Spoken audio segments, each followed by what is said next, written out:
It was a typical Saturday morning in the Johnson house. Sun was streaming through the kitchen windows, and the smell of fresh coffee filled the air. Lisa sat at the breakfast table scrolling through her phone while sipping her morning coffee. Her 8-year-old daughter Maya was across from her, methodically eating her cereal one spoon at a time, which was her usual habit. Lisa taught biology at the local high school and was used to answering all kinds of questions about science. Her students often came to her with curiosity about how things worked in nature, but she never expected what was coming next from her own daughter. Maya looked up from her bowl, her big brown eyes filled with the same curiosity that Lisa saw in her best students. "Mom," she said in that matter-of-fact way that only children can manage, "you always talk about how animals have babies and stuff. But how do humans actually make babies?" Lisa's coffee cup stopped halfway to her lips. She felt her heart skip a beat. This wasn't the conversation she had planned for Saturday morning. She looked at Maya, who was still eating her cereal like she had just asked about the weather. "Well, honey," Lisa started, trying to buy herself some time. That's a really good question." Maya nodded seriously. "I've been thinking about it a lot. Remember when Mrs. Peterson down the street had her baby last month? You explained how mama cats have kittens and how birds lay eggs. You never really explained the human part." Lisa realized her daughter had been paying much more attention to her work conversations than she thought. Sometimes Lisa would talk about her lesson plans at home or answer phone calls from confused students. Maya had clearly been listening to all of it. Maya continued, putting down her spoon. "I know it's science, right? Everything in nature is science. So there must be a scientific explanation for humans, too." The way Maya said it made Lisa realize this wasn't just random childhood curiosity. Her daughter was approaching this the same way she approached everything else, with genuine scientific interest. Maya was the kind of kid who collected rocks and knew all the planets in order. She read nature books for fun and could explain photosynthesis better than some of Lisa's high school students. Lisa set down her coffee cup and really looked at her daughter. Maya was sitting up straight, her notebook, the one she used for all her important questions, already opened beside her plate.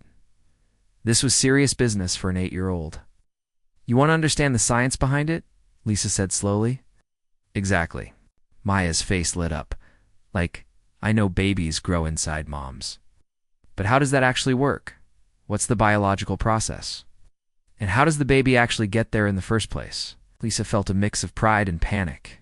Pride because her daughter was showing the same love for learning that had made Lisa become a teacher in the first place. Panic because she wasn't sure how to explain something so complex to someone so young. Maya continued, completely unaware of her mother's internal struggle. "Jenny at school said babies come from storks, but that's obviously not true because storks are birds and they don't even live around here. And Tommy said you have to wish really hard, but that's not scientific either." Lisa couldn't help but smile. Her daughter was already thinking more logically than many adults she knew. "I want to understand the real science," Maya said, picking up her pencil. "Can you teach me? Like, properly teach me the way you teach your high school kids?" That's when it hit Lisa. This was actually a perfect opportunity. She spent her days teaching teenagers about biology, and here was her own daughter, genuinely interested in learning. Maya wasn't asking because she was trying to be inappropriate or because other kids had told her strange things. She was asking because she trusted her mom to give her real, scientific answers. Lisa thought about all the times she had wished her own students showed this level of genuine curiosity. Here was her 8-year-old daughter, ready to learn about one of the most fundamental processes in biology, and she was approaching it with the seriousness of a young scientist. "You know what, Maya?" Lisa said, making a decision that would change both their lives in ways she couldn't imagine. "Yes, I think I can teach you about this, but we're going to do it properly, like a real science lesson." Maya's eyes went wide with excitement. "Really? Like with diagrams and everything?" "Like with diagrams and everything?" Lisa confirmed. "We're going to do it right. It's with proper scientific terms and accurate information. Are you ready for that?" "I'm ready," Maya said, gripping her pencil tighter. "This is going to be the best science project ever." Lisa looked at her daughter's eager face and realized she had just agreed to something much bigger than a simple explanation. Maya was treating this like a research project, and knowing her daughter, it was going to become exactly that. Then, Lisa said, standing up from the table, let me get some of my teaching materials. If we're going to do this, we're going to do it properly. As Lisa walked toward her home office to gather her biology textbooks and charts, she heard Maya, behind her, already making notes in her notebook.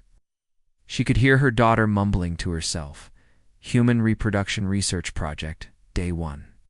Lisa paused at her office door, realizing that she had just become not just a teacher, but a primary research subject in her own daughter's scientific investigation. She had no idea what she had just gotten herself into, but something told her. It was going to be an adventure neither of them would ever forget. The simple breakfast conversation had just turned into something much more significant, and as Lisa reached for her biology books, she couldn't help but smile at the thought that her daughter's natural curiosity was about to take them, both on a journey of discovery that would test everything she thought she knew about being both a mother and a teacher. Lisa walked into her home office with Maya right behind her, chattering excitedly about their upcoming science lesson. The office was small, but organized, with shelves full of biology textbooks, colorful charts of the human body, and stacks of papers from her high school classes. Maya's eyes went wide as she took in all the scientific materials.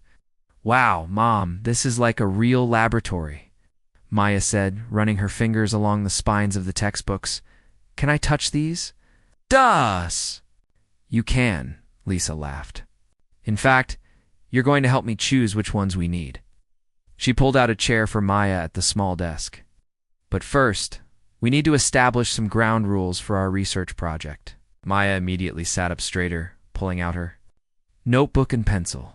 I'm ready for the rules. Lisa couldn't help but smile at how seriously her daughter was taking this. Rule number 1. We use proper scientific terms. No silly words or made-up names for body parts. Everything we talk about has a real scientific name, and that's what we'll use. Got it, Maya said, writing furiously. Scientific terms only. Rule number 2. This is educational research. We're learning about biology and how nature works. Just like when we studied how plants grow or how butterflies change from caterpillars. Maya nodded. It's all just science. Exactly. Rule number 3. If you have questions, you ask me. Don't go asking other kids or looking things up on the internet without me. We do this research together, okay? Together. Maya agreed, then looked up with a grin. Does that make you my research partner? Lisa paused, realizing what her daughter had just said. I suppose it does, Maya said thoughtfully. Since you're the one who had a baby, me, doesn't that make you more like my primary research subject? Lisa felt her eyes widen. Her 8-year-old daughter had just turned her into a specimen to be studied. I guess that's technically correct. Maya's face lit up with excitement. This is perfect. I have access to a real live subject who actually experienced the whole process. Mom, this is going to be the best research project ever. Before Lisa could fully process what she had agreed to, Maya had opened her notebook to a fresh page and written primary research subject at the top, followed by subject name, Mom. Okay, research subject, Maya said with the seriousness of a tiny scientist. Let's start with the basics. When you were pregnant with me, what biological changes did you experience? Lisa stared at her daughter, who was sitting there with her, pencil poised, waiting for scientific data. This was definitely not how she had imagined spending her Saturday morning. Well, Lisa said slowly, there were quite a few changes. The body has to adapt to support a growing baby. Maya started writing. What kind of adaptations? Physical ones mostly. The body produces different hormones, which are like chemical messengers that tell different parts of the body what to do. Hormones, Maya repeated, writing it down. What did these hormones make your body do? Lisa found herself slipping into teacher mode. They made me feel sick in the mornings for a while. They made me really tired. And they helped my body change shape to make room for you to grow. Maya looked up from her notes. Did you document these changes? Did you keep records? Yes, actually. I kept a journal and took photos. Maya's eyes practically sparkled. Can I see them? For the research? Lisa realized she was in deeper than she had planned. Maya, sweetheart, are you planning to write a whole report about this? Of course, Maya said, as if it was the most obvious thing in the world. How else am I going to properly understand the process? I need to collect data, interview subjects, and document my findings. That's how real scientists work, right? Lisa had to admit her daughter was right. Maya was approaching this exactly like a real researcher would. It was impressive and slightly terrifying at the same time. Okay, Lisa said, but remember, I'm your mom first and your research subject second. I understand, Maya said seriously. But as my research subject, can you explain the actual biological process of how babies are made? Lisa took a deep breath and pulled out one of her biology textbooks. She flipped to a chapter about human reproduction and found a diagram that was scientific but appropriate for Maya's age. All right, she said. Here's how it works in simple terms. For the next hour, Lisa found herself giving what was probably the most thorough biology lesson she had ever taught. Maya asked questions that would have impressed college students. She wanted to know about genetics, about how traits are passed from parents to children, about the role of nutrition during pregnancy, and about the development stages of babies. Maya took notes on everything, occasionally asking Lisa to repeat something so she could write it down exactly. She drew diagrams in her notebook and asked if she could photocopy some of the pictures from Lisa's textbooks. This is fascinating, Maya said, looking up from her notes. But I think I need more data. More data? Lisa asked nervously. Well, you're just one subject. Real scientists need multiple data points to make accurate conclusions. Lisa felt a sinking feeling in her stomach. Maya, what exactly are you thinking? I think we need to interview other research subjects, like Mrs. Peterson down the street who just had a baby. Maybe Aunt Rachel, since she has 3 kids. Oh, and what about your doctor? She must have lots of scientific information. Lisa realized her simple biology lesson had somehow turned into a full-scale research project that was going to involve half the neighborhood. Maya, she said carefully, you want to interview other people about this? Of course. How else am I going to get a complete picture of the process? Different subjects might have different experiences. That's basic research methodology, Mom. Lisa looked at her daughter, who was sitting there with her notebook full of scientific observations. Planning to conduct interviews like a graduate student working on a thesis, Maya had somehow turned a breakfast conversation into a comprehensive research project, and Lisa had somehow agreed to be the primary test subject. You know what, Maya? Lisa said, realizing there was no backing out now. You're absolutely right. If we're going to do this research properly, we need to be thorough. Maya beamed. So we can interview other subjects? Lisa nodded, wondering what she was getting herself into. We can interview other subjects. Maya immediately started writing in her notebook again. Interview list, she mumbled as she wrote. Mrs. Peterson, Aunt Rachel, Mom's doctor. Lisa watched her daughter plan out what was clearly going to be the most comprehensive elementary school biology project in history, and she couldn't decide whether to be proud or terrified. It's probably both. By Monday morning, Maya had her research plan ready. She had spent the entire Sunday organizing her notes, preparing interview questions, and creating what she called her data collection schedule. Lisa watched in amazement as her 8-year-old daughter approached this project with the dedication of a professional researcher. Mom, I've scheduled our first interview for today after school, Maya announced over breakfast, consulting her notebook like a business planner. Oh, really? And who exactly did you schedule this interview with? Lisa asked, though she had a feeling she already knew the answer. Mrs. Peterson, obviously. She's our most recent subject, so her data will be the freshest. Lisa nearly choked. On her coffee? Maya, you can't just schedule interviews with the neighbors without asking them first. I already did ask, Maya said matter-of-factly. I called her yesterday while you were doing laundry. She said she'd be happy to help with my science project. Lisa stared at her daughter. Called Mrs. Peterson? Well, you always say that good researchers are thorough and polite. So I explained that I was conducting a scientific study about human reproduction, and that I needed to interview multiple subjects to ensure accurate data collection. And what did Mrs. Peterson say? Maya grinned. She laughed a lot and said I was the smartest kid she'd ever met. Then she invited us over for tea this afternoon so we could discuss her research data properly. Lisa realized there was no backing out now. Her daughter had already committed them to their first official interview. That afternoon, they walked down the street to Mrs. Peterson's house. Maya carried her notebook, 2 pencils, and a small recording device she had borrowed from Lisa's. Teaching supplies. Remember, Maya whispered as they approached the front door. We're professional researchers now. We need to be respectful and ask good questions. Mrs. Peterson opened the door with a huge smile. She was a woman in her 30s with kind eyes and a baby sleeping in her arms. Well, hello there, little scientist, she said to Maya. Looking forward to our interview. They settled in the living room, and Maya immediately pulled out her notebook and set up the recording device. Thank you for agreeing to participate in my research project, Maya said in her most professional voice. I'd like to start by asking about your experience with the biological process of human reproduction. Lisa watched as Mrs. Peterson's eyebrows went up in surprise at Maya's formal approach. My goodness, you really are serious about this, aren't you? Mrs. Peterson said. Science should always be taken seriously, Maya replied, pencil ready, for the next hour. Maya conducted what was probably the most thorough interview Mrs. Peterson had ever experienced. She asked about nutrition during pregnancy, about the physical changes the body goes through, about medical care, and about the actual birth process. Maya took detailed notes and asked follow-up questions that impressed both adults. How long did the labor process take? Maya asked. About 12 hours, Mrs. Peterson replied. Maya wrote this down. And what biological factors influenced the length of this process? Mrs. Peterson looked at Lisa with amazement.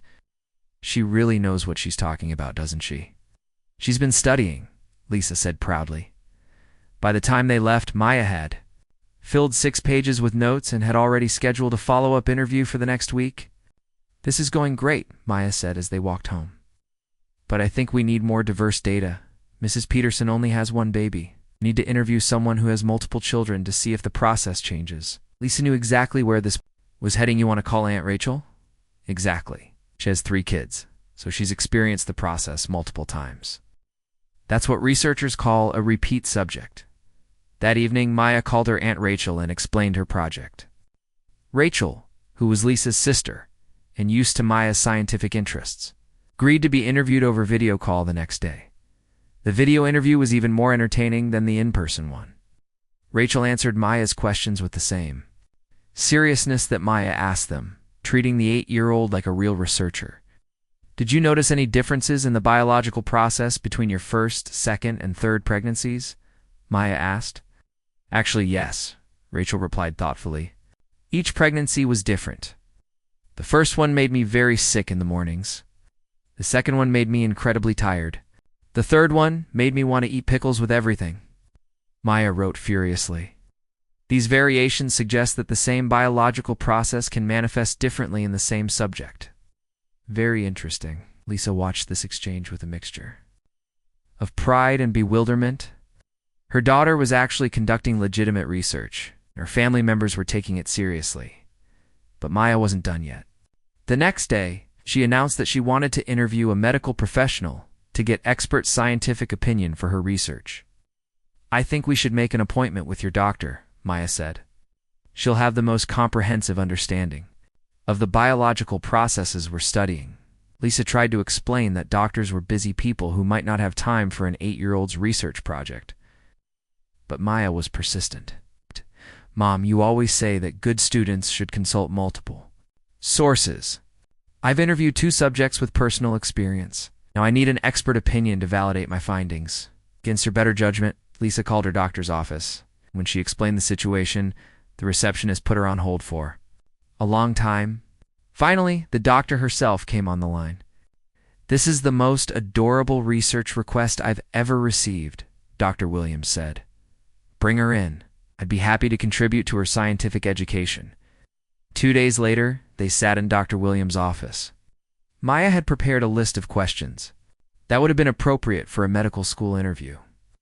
Dr. Williams, Maya began formally, based on your professional experience, can you explain the biological mechanisms involved in human reproduction? Dr. Williams looked at Lisa with twinkling eyes, then turned to Maya with complete seriousness. Well, researcher Maya, let me start with the basics of human biology. For 30 minutes, Dr. Williams gave Maya a comprehensive explanation of human reproduction from a medical perspective. She used proper scientific terms, drew diagrams, and answered every one of Maya's questions with patience and respect. Maya took notes the entire time and asked follow-up questions that impressed the doctor. "You know," Dr. Williams said as the appointment ended, "I've never had a patient ask such thoughtful questions about human biology. You're going to make an excellent scientist someday." Maya beamed with pride. "Thank you for contributing to my research. Your expert opinion will really strengthen my findings." As they left the doctor's office, Lisa realized that Maya's simple question about human reproduction had somehow turned into a legitimate research project involving half their community. Her daughter had interviewed neighbors, family members, and medical professionals, and everyone had taken her seriously. "So what's next?" Lisa asked, though she wasn't sure she wanted to know the answer. Maya consulted her notebook. "Well, I think I have enough data to draw some preliminary conclusions. But first, I want to organize all my findings and prepare a presentation." "A presentation, of course? All good research projects end with a presentation of findings. I was thinking I could present to my class at school. They'd probably find this information really educational." Lisa felt her eyes widen as she realized Maya's research project was about to go public. Maya stood in the principal's office looking at all the adults with genuine confusion. Her poster board was tucked under her arm, and her notebook was clutched in her small hands. She had worked so hard on her research project, and now she could sense that somehow it had caused trouble. "I don't understand," Maya said, her voice small but clear. "I followed all the rules for good research. I used proper scientific terms. I interviewed multiple subjects, consulted with experts. I presented accurate information. Isn't that what scientists are supposed to do?" Mrs. Roberts looked at Maya and seemed to struggle with her response. It was hard to argue with an 8-year-old who had approached a complex topic with such genuine scientific curiosity. Principal Martinez leaned forward. "Maya, can you tell us why you chose to research this topic?" Maya brightened up, happy too. "Explain her reasoning?" "Well, I was curious about how human reproduction works, just like I was curious about how plants reproduce when we studied flowers, or how butterflies reproduce when we learned about their life cycle. It's all part of understanding biology." She opened her notebook and flipped through pages covered with careful handwriting and drawings. "And then, when I started researching, I realized how amazing the whole process is. Like, did you know that? Human babies develop for 9 months inside their mothers, and that the mother's body changes in really specific ways to support the baby's growth. It's incredible how everything works together." Maya's enthusiasm was infectious. Even Mrs. Roberts seemed to soften as she listened to Maya's explanation. "Learned so much," Maya continued, "like how genetics work to determine what traits babies get from their parents, how important nutrition is during pregnancy, and how doctors monitor the baby's development to make sure everything is healthy." Mrs. Chen, Maya's teacher, smiled. "Maya, can you tell us how your classmates reacted to your presentation?" "Oh, they loved it," Maya said, her face lighting up. "They asked really good questions. Tommy wanted to know why some babies are born early and others are born late. And Jessica asked about twins and how that happens. And Riley asked if all mammals have babies the same way." Maya flipped to another page in her notebook. "I wrote down all their questions so I could research the answers for them. That's what good scientists do. They share knowledge and help others learn." Lisa watched her daughter explain her project and felt a surge of pride. Maya wasn't just reciting facts. She was demonstrating a genuine love of learning and a desire to share knowledge with others. Principal Martinez looked at Mrs. Roberts. "Maya, what did you learn from doing this research project?" Maya thought for a moment. "I learned that human reproduction is a really complex biological process that requires a lot of different systems to work together. But I also learned that it's something that connects all families. Everyone in our class exists because this process worked correctly for their parents." She paused, then added, "And I learned that when you approach something scientifically, it's not scary or confusing. It's just ... educational." Mrs. Roberts was quiet for a long moment. Finally, she spoke. "Maya, your research was very thorough. I can see that you learned a lot." "Thank you, Maya," said politely. Mrs. Roberts turned to Lisa. "I still have concerns. about the appropriateness of this topic for third graders. But I can see that Maya approached it with genuine scientific interest. I understand your concerns, Lisa said. But I'm proud of Maya for asking questions and seeking accurate information. That's what we want children to do when they're curious about the world. Principal Martinez nodded. I have to say, Maya's approach to this project demonstrates exactly the kind of critical thinking and research skills we want to encourage in our students. Maya looked around at all the adults. So, did I do something wrong or not? I'm getting confused. Principal Martinez smiled. Maya, you didn't do anything wrong. You conducted excellent research and shared your findings in an educational way. Some people just have different opinions about when children should learn about certain topics. But science doesn't change based on people's opinions, Maya said. Matter-of-factly, science is just what's true about how things work. Mrs. Roberts looked at Maya with something that might have been admiration. You're right about that, Maya. Science is about truth, exactly, Maya said. And I think it's important for kids to know the truth about how things work, especially when it's presented in an educational way. The room was quiet for a moment. Then Mrs. Roberts spoke again. Maya, I want to apologize. I was worried about this topic being too advanced for children your age. But listening to you explain your research, I can see that you understood everything you learned and you presented it in a very mature way. Maya smiled. Thank you, Mrs. Roberts. If Kevin has any questions about the information, I'd be happy to share my research with him. I have all my sources documented. Double quotes. Mrs. Roberts actually laughed. I think Kevin would like that.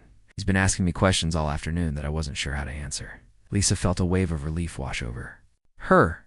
The meeting that had started as a complaint was ending with understanding and even appreciation for Maya's work. Principal Martinez stood up. Maya, I want you to know that your research project is an excellent example of student-led learning. You identified a question, conducted thorough research, and shared your findings with your peers. That's exactly what we hope to see from our students. Maya beamed with pride. Does that mean I can continue doing research projects like this? As long as you continue to approach them with the same scientific rigor and maturity you showed with this one, Principal Martinez said. As they left the office, Maya walked beside Lisa, still carrying her poster board proudly. Mom, Maya said, I'm glad we did this project together. Me too, sweetheart. I'm very proud of you. I learned something else from this whole experience, Maya said thoughtfully. What's that? I learned that sometimes people are uncomfortable with topics just because they're not used to thinking about them scientifically. But when you explain things clearly and use proper education, people can understand better. Lisa smiled. Her daughter had learned something much more valuable than biology. She had learned about communication, understanding, the importance of approaching difficult topics with knowledge and respect. So what's your next research project going to be? Lisa asked, though she wasn't sure she was ready for the answer. Maya grinned. I was thinking about studying how the brain works, specifically how emotions are created by chemical reactions in the brain. Lisa looked at her daughter and sighed. Maya, go get your notebook. As they walked home together, Lisa realized that the real discovery from this whole experience wasn't about human reproduction at all. It was about the importance of trusting children with accurate information, supporting their natural curiosity, and helping them become thoughtful, educated people who could approach any topic with scientific thinking and respect for others. Maya had started with a simple question about how humans reproduce, but she had ended up teaching everyone around her about the power of education, the importance of research, and the value of approaching difficult topics with openness and understanding. And Lisa had learned that sometimes the best way to be a good parent is to trust your child to handle complex information with the maturity and respect it deserves. The night before Maya's presentation, Lisa lay awake, staring at the ceiling. What had started as a simple breakfast conversation had somehow turned into her 8-year-old daughter preparing to present a comprehensive research project on human reproduction to her third-grade class. Lisa kept wondering if she had made a terrible mistake. She could hear Maya in the next room, still awake at 10 o'clock, practicing her presentation out loud. Her daughter's voice carried through the thin, walls as she rehearsed with the dedication of someone preparing for a college thesis defense. In conclusion, Maya was saying, my research shows that human reproduction is a complex biological process that involves multiple systems working together to create new life. Lisa rubbed her temples. Maya's teacher, Mrs. Chen, had been enthusiastic. When Maya proposed the presentation during show and tell planning, she had praised Maya's scientific approach and said it would be educational for the other students. But now, the night before, Lisa was having serious doubts. What if parents complained? What if the school administration thought she had gone too far as a parent? What if other families thought she was inappropriate for letting her daughter research this topic so thoroughly? Lisa got up and walked to Maya's room. She found her daughter sitting at her little desk, surrounded by note cards, charts, and the poster board she had decorated with diagrams copied from Lisa's biology textbooks. Maya, sweetheart, are you sure you want to do this presentation tomorrow? Looked up with surprise. Of course I want to do it. Why wouldn't I? Well, it's just that ... Some people might think this topic is too grown up for third grade. Maya frowned thoughtfully. But Mom, it's just science. You taught me that science is about understanding how things work in nature. This is how humans work in nature. Lisa sat down on Maya's bed. I know, honey. And I'm proud of how much you've learned. But not everyone thinks about science the same way we do. What do you mean? Lisa struggled to find the right words. Some parents might feel uncomfortable with their children learning about this topic at your age. A moment processing this information. But I used all the right scientific terms. And I interviewed real experts, and everything I learned is true and educational. I know it is. You did excellent research, and why would anyone have a problem with it? Lisa realized she couldn't give Maya a good answer to that question without getting into complicated adult feelings about topics that were perfectly natural but somehow considered sensitive. You know what, Maya? You're right.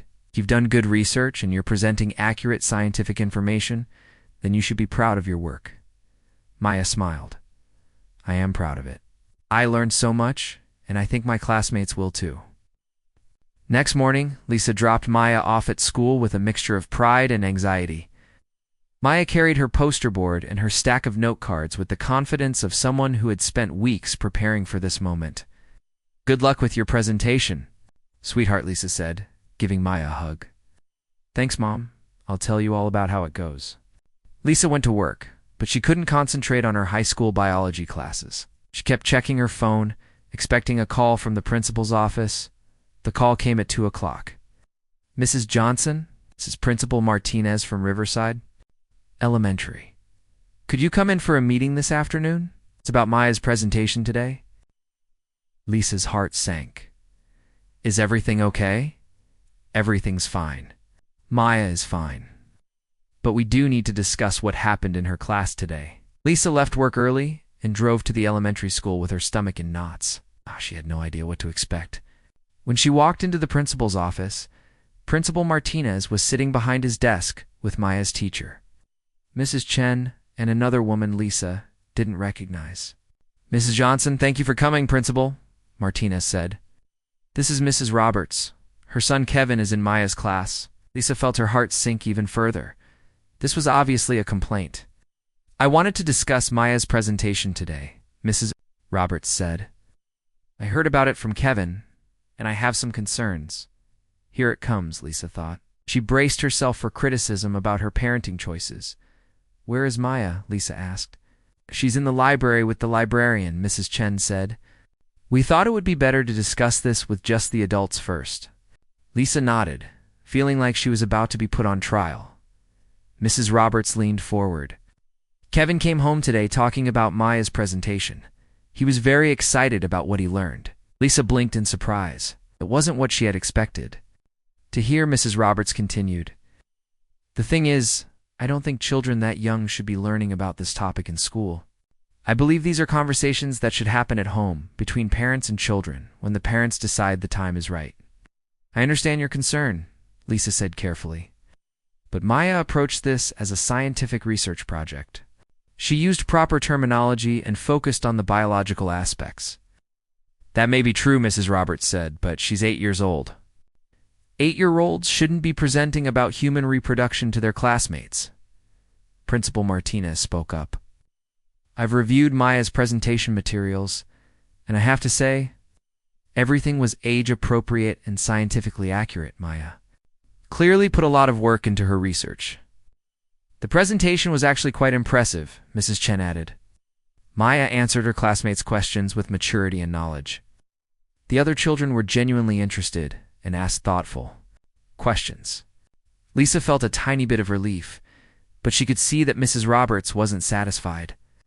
I still don't think it's appropriate, Mrs. Roberts said firmly. There are some topics that children shouldn't be exposed to until their parents are ready to discuss them. But it's science, Lisa said. Maya learned about this the same way she would learn about any other biological process.